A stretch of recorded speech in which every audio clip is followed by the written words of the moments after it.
So, good morning mga langga. Isang mapagpalang araw sa bawat isa. So, for today is Tuesday and ito nga mga langga, flex ko lang sa inyo.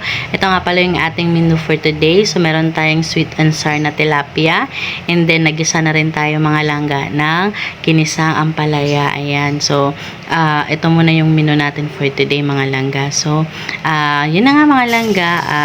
So, yun na nga mga langga. Ayan, talagang yung ating performance ngayon talagang pulang-pula na siya. Ayan, dahil nga na-busy tayo ng mga nakaraang araw, bihira lang tayo makapag-post, bihira lang tayo makabisita kasi gawa nga ng meron tayong mga inaasikaso ng mga past few days. Ayan, so ito nga mga langga, laban lang tayo. Ayan, so patuloy tayong magtiwala at manalig sa Panginoon na darating ang araw magiging successful din yung ating tinatahak na trabaho. So yun lamang, God bless you.